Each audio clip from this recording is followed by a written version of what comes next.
सुभान अल्लाह। हजरत अबी मसूद बदरी सहाबिया चवे तो हिकड़े ॾियारे ते मां नौकर हुयो, मुंहिंजो गुलाम हुयो, उन खे पियो घटि वधि ॻाल्हायां, उन खे लपाट पियो हणा त पोयूं आवाज़ आयो, एलम अबा मसूद, एलम अबा मसूद।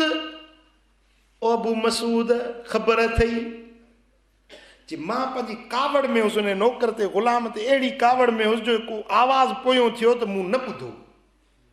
पोयों आवाज़ जेको थियो उन नौकर खे घटि वधि पियो ॻाल्हाए, उनखे थपड़ूं पियो हणा, पोयों आवाज़ थियो त एलम अबा मसूद जी मूं गौर न कयो त पोयों आवाज़ कंहिंजो आहे। वरी ॿीहर आवाज़ थियो फलम अफहम सौत मिनल गदब, कावड़ जे करे मूं आवाज़ समझो ई कोन। फलम्मा दना मिन्नी इज़ा हुवा रसूलुल्लाह सल्लल्लाहु अलैहि वसल्लम, जेमल वेझो आयो मूं ॾिठो त मुंहिंजो दिलबर मुहम्मद करीम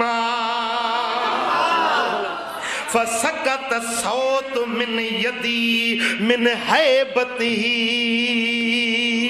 जदों मुंहिंजे हथ में जेको सोटो हुयो, जेका लठ हुई मिठे मुहम्मद ते जेॾी महिल नज़र पई, हुज़ूर जी हैबत में उहा लठ मुंहिंजे हथनि मां किरी पई। ॾकण लॻुसि, मुंहिंजे महबूब जी हैबत एॾी त मुंहिंजे मथां पई जो उहा लकुण मुंहिंजे हथनि मां किरी पई। मुंहिंजे सुहिणे हबीब फरमायो ओ अबू मसूद, नौकरनि सां ईअं बर्ताव कोन कबो आहे जीअं तूं थो करी। मूं चयो या रसूल अल्लाह, मूं हिन खे अॼु आज़ाद कयो, आज़ाद कयो। साईं फरमाइनि था ओ इब्ने मसूद, ओ अबू मसूद, जेकरे मां अम्मा लो लम तफअल लमसत कन्नार, जेकरे तू इए न करी हां, इनके आजाद न करी हां, तोखे जहन्नम जी बाहि छुए हां। नौकर खे जेको मारी पियो, जेके सोटा पियो हणीस, हुन मिस्कीन खे जेके ये लकड़ू पियो हणी, हाउ जे अॼु इनखे आज़ाद न करी हां त ज़रूर तूं बि सज़ा ॾिसी हां। ओ अबी मसूद, अल्लाह ताला नौकरनि जा बि तव्हांजे मथां हक़ रखाया आहिनि। ॻाल्हि सम्झो था? ओ ज़मींदार साहब, जेॾी महिल थो अची त हारी खे झिणकी थो, जेॾी महिल थो अची त हारी खे गारियूं थो ॾी।